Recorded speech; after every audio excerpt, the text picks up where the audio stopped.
Good morning everyone. आज हम जानेंगे कि क्रांतिक घटना क्या होती है या क्रिटिकल फिनोमेनन जिसे कहते हैं वो क्या होती है। तो जब हम गैस का द्रवण करते हैं तो गैस के द्रवण के लिए, गैस को लिक्विफाई करने के लिए हम टेम्परेचर कम करते हैं। जैसे जैसे ताप कम होता है वैसे वैसे अणुओं की गतिज ऊर्जा में कमी आती है, क्योंकि हमने काइनेटिक थ्योरी ऑफ गैसेस में भी किया था कि अणुओं की गतिज ऊर्जा जो है वो उनके परम ताप के समानुपाती होती है।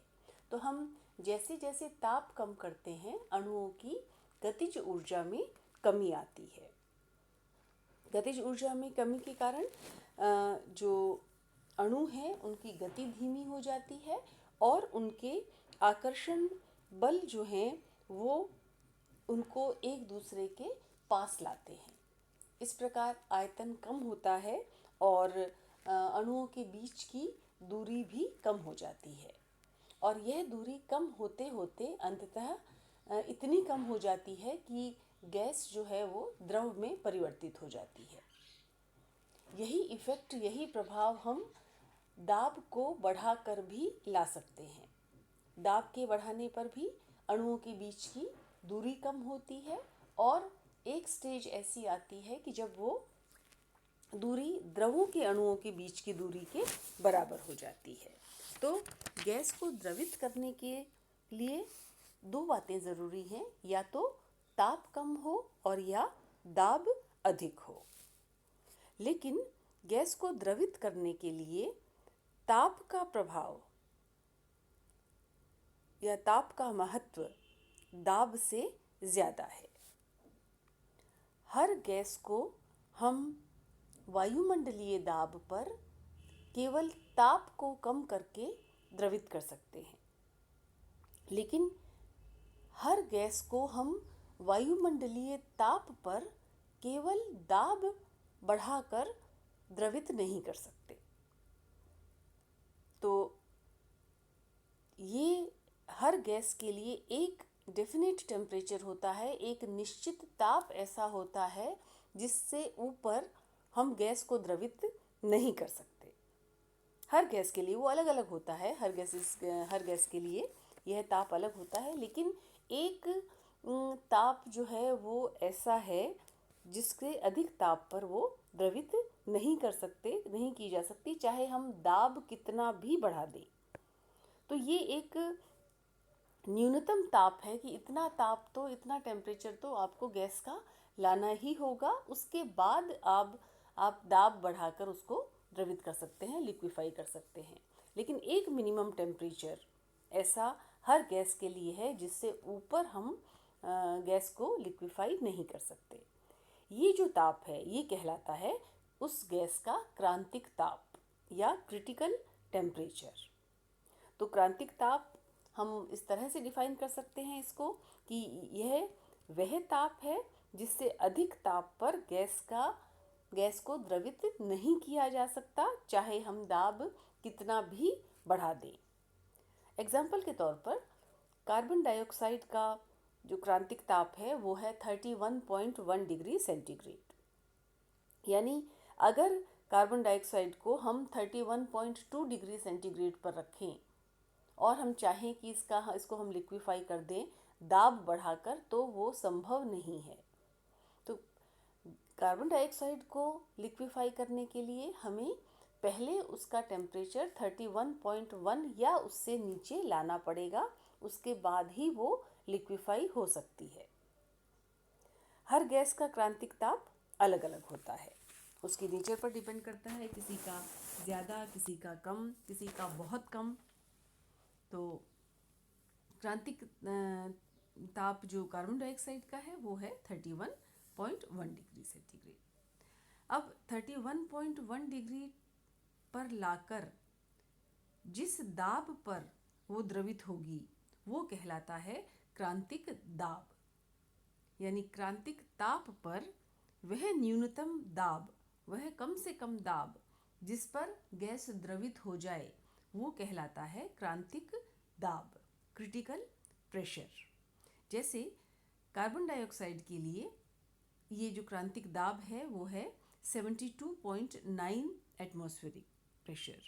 तो यानी कार्बन डाइऑक्साइड जो है वो 31.1 डिग्री सेंटीग्रेड पर 72.9 वायुमंडलीय दाब पर द्रवित होती है। और क्रांतिक ताप और क्रांतिक दाब पर जो आयतन है गैस का 1 मोल का, वो कहलाता है क्रांतिक आयतन, क्रिटिकल वॉल्यूम। तो क्रिटिकल टेम्परेचर, क्रिटिकल प्रेशर और क्रिटिकल वॉल्यूम, ये सामूहिक रूप से हम इन्हें कहते हैं क्रांतिक स्थिरांक, क्रिटिकल कांस्टेंट्स। क्रिटिकल टेम्परेचर को TC से, क्रिटिकल प्रेशर को PC से और क्रिटिकल वॉल्यूम को VC से रिप्रेजेंट किया जाता है। तो TC, PC और VC ये कहलाते हैं क्रिटिकल कांस्टेंट्स, क्रांतिक स्थिरांक। अब कैसे इन क्रांतिक स्थिरांकों का एक्सपेरिमेंटल डिटर्मिनेशन किया जाता है, क्रिटिकल कांस्टेंट्स कैसे निकाले जाते हैं, ये देखते हैं। तो इन स्थिरांकों का जो निर्धारण है वो इस प्रिंसिपल पर बेस्ड है, इस सिद्धांत पर आधारित है कि क्रांतिक ताप पर किसी द्रव और उसके वाष्प के घनत्व समान होते हैं, डेंसिटी सेम हो जाती है क्रिटिकल टेम्परेचर पर लिक्विड की और उसके वेपर्स की। तो जब घनत्व समान हो जाते हैं तो द्रव और वाष्प के बीच का जो डिफ्रेंशिएट करने वाली लेयर है, जो परत द्रव को उसके वाष्प से अलग करती है, जिसे हम मेनिस्कस कहते हैं, वो अदृश्य हो जाती है। वो सतह हमें दिखाई नहीं देती, यानी हम ये पता नहीं लगा सकते कि कहाँ द्रव जो फेज़ है वो ख़त्म हो रहा है और कहाँ वाष्प अवस्था शुरू हो रही है। नॉर्मली हम देखते हैं कि हर द्रव के ऊपर एक परत होती है, एक मेनिस्कस होता है, उसका बाउंड्री होती है, जिसके ऊपर वाष्प अवस्था होती है और जिसके नीचे द्रव अवस्था। लेकिन क्रांतिक ताप पर ये मेनिस्कस जो है वो डिसअपियर हो जाता है, क्योंकि डेंसिटी वाष्प की और द्रव की समान हो जाती है। तो हमको पता ही नहीं चलता कि कहाँ द्रव अवस्था समाप्त हुई और कहाँ से वाष्प अवस्था जो है वो शुरू हुई। तो इस सिद्धांत पर आधारित है क्रांतिक स्थिरांकों का प्रायोगिक निर्धारण। यहाँ हम डायग्राम देख सकते हैं। लेफ्ट साइड में जो है ये एक्सपेरिमेंटल डिटर्मिनेशन के लिए जो एपरेटस यूज़ किया जाता है वो है। तो इसमें एक हार्ड ग्लास की ट्यूब है, यू ट्यूब है, जिसकी एक साइड में है एक बल्ब और राइट साइड में आप देख सकते हैं कि ये मैनोमीटर का काम कर रहा है, बंद होती है ये साइड। इस में पारा भर दिया जाता है और पारा भरने के बाद यूट्यूब जो है उसमें पारा भरा जाता है।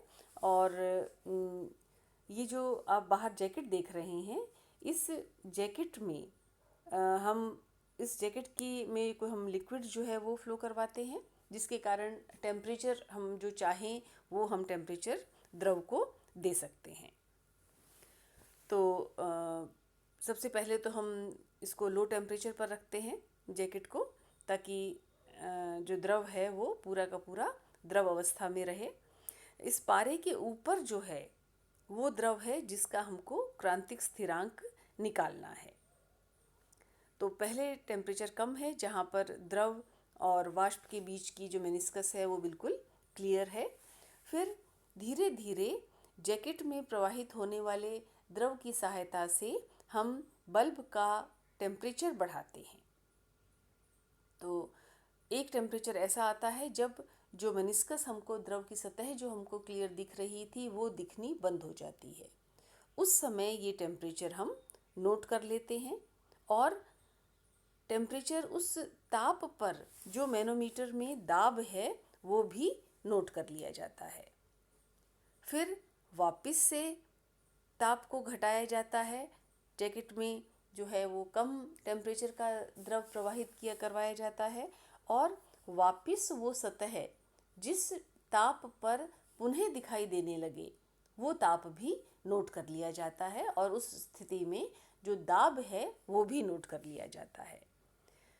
इन दोनों ताप का औसत क्रांतिक ताप कहलाता है और उन दोनों दाब का औसत जो है वो क्रांतिक दाब कहलाता है। मैं एक बार फिर से रिपीट कर रही हूँ इसको। इस U-ट्यूब में पारा भरा जाता है और पारे के ऊपर वो द्रव होता है जिसका क्रांतिक स्थिरांक निकालना है। कम टेम्परेचर से शुरू करते हुए धीरे धीरे इस बल्ब का टेम्परेचर बढ़ाया जाता है।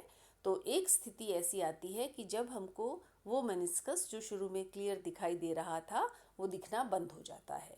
ये ताप नोट कर लेते हैं।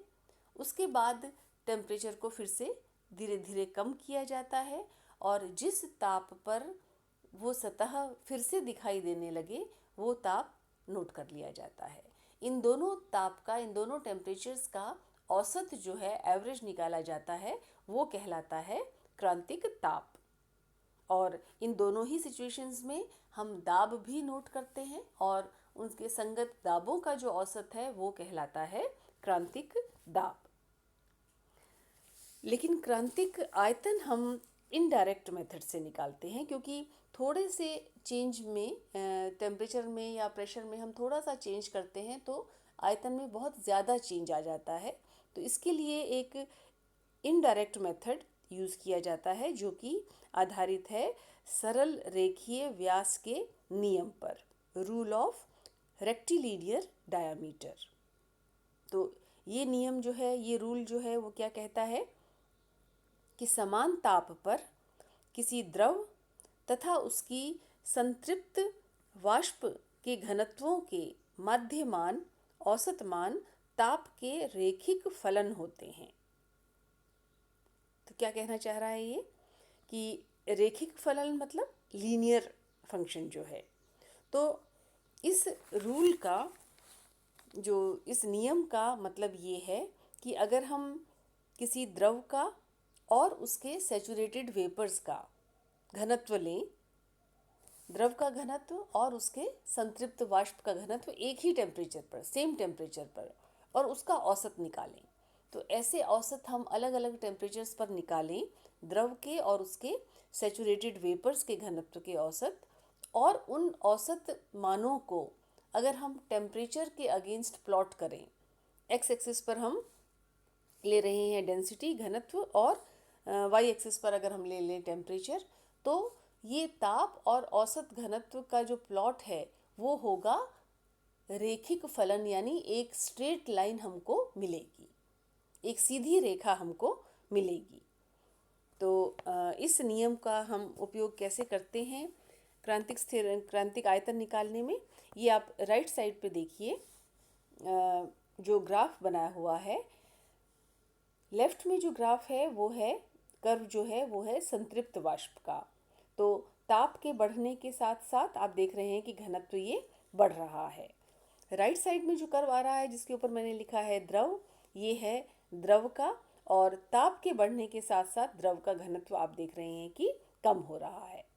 ये दोनों कर्व एक पॉइंट पर आकर मिलते हैं, लेकिन ऊपर का जो पोर्शन है, जो पीक है, वो बहुत नुकीली नहीं है, थोड़ी फ्लैट सी होती है। तो ये दोनों कर्व्स कहाँ मिले, वो एग्जैक्ट पॉइंट पता लगाने के लिए हम इस नियम का उपयोग करेंगे कि हमने दोनों का हर ताप पर हमने संतृप्त वाष्प और द्रव के घनत्व का औसत निकाला। जो बीच में लाइन आ रही है ये औसत मान की है, और आप देख रहे हैं कि बीच वाली लाइन जो है वो स्ट्रेट लाइन है। तो ये इस तरह से लाइन आ रही है जो ऊपर एक पॉइंट पर इस कर्व को काट रही है। जिस पॉइंट पर ये कर्व को काटती है उसके कॉरस्पॉन्डिंग, उसके संगत जो मान है घनत्व का, वो होगा क्रांतिक घनत्व। और क्रांतिक घनत्व से हम क्रांतिक आयतन निकाल सकते हैं अणुभार से क्रांतिक घनत्व को भाग देकर, क्योंकि आयतन जो है वो होता है भार बटे घनत्व। तो क्रांतिक आयतन हम निकाल सकते हैं अणुभार को क्रांतिक घनत्व से भाग देकर।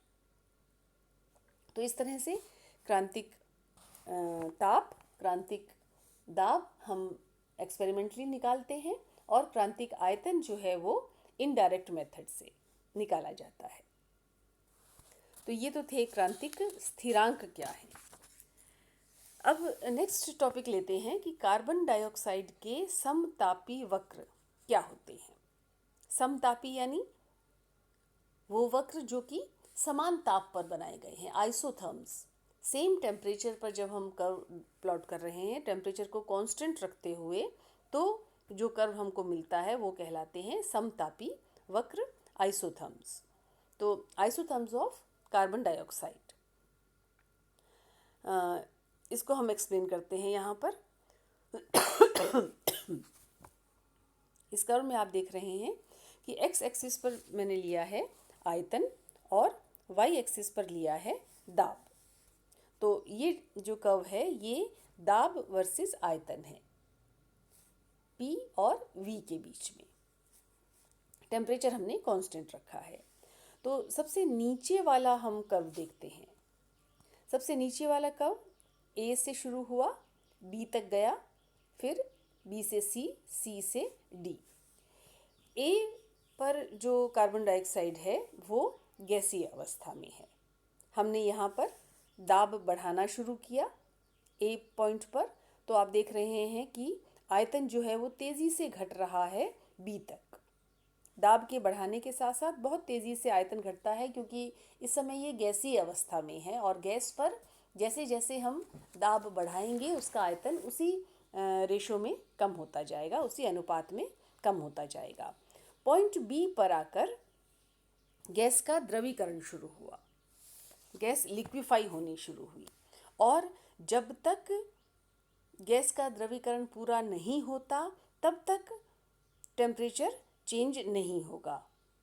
ठीक, पॉइंट बी पर इसका लिक्विफेक्शन शुरू होता है और पॉइंट सी तक चलता है। ये बिल्कुल हॉरिजॉन्टल पोर्शन है। आप देख रहे हैं कि दाब नहीं बढ़ा है लेकिन आयतन में बहुत तेज़ी से कमी हुई है।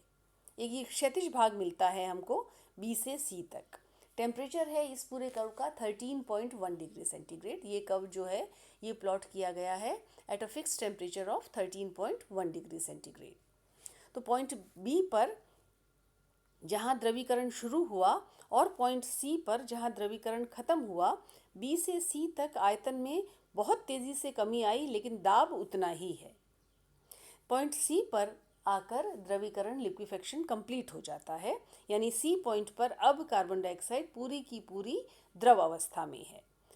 अब अगर हम दाब बढ़ाते हैं तो सी से डी तक दाब में बहुत ज़्यादा परिवर्तन आया लेकिन आयतन में परिवर्तन बहुत कम आया, क्योंकि अब यह द्रव अवस्था में है और द्रव अवस्था में दाब बढ़ाने से आयतन में परिवर्तन ज़्यादा नहीं होता है। तो ये कर्व 13.1 डिग्री सेंटीग्रेड पर ए से शुरू हुआ, जहाँ गैस जो कार्बन डाइऑक्साइड जो है वो गैसीय अवस्था में थी। बी से सी तक ये ट्रांजिशन चल रहा था गैसीय अवस्था से द्रव अवस्था तक। सी से डी तक जो है वो गैस कार्बन डाइऑक्साइड जो है वो द्रव अवस्था में है।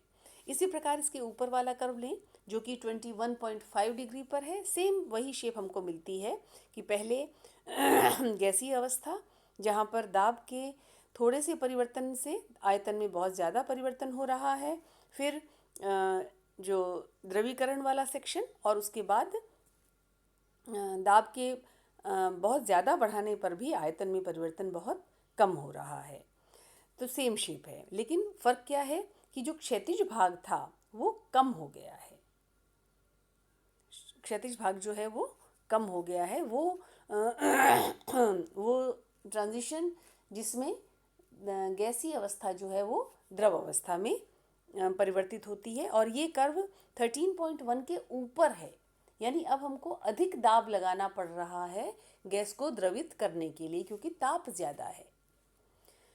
इसी तरह के कर्व जो है हमको मिलेंगे, लेकिन जब ताप 31.1 डिग्री सेंटीग्रेड करते हैं हम, तो आप देखिए कि लगातार दाब बढ़ाने से आयतन कम हो रहा है। एक बिंदु पर गैस का द्रवण पूरा हो जाता है और फिर से ऊपर वर्टिकल लाइन। तो 31.1 डिग्री ये क्रांतिक ताप है कार्बन डाइऑक्साइड के लिए।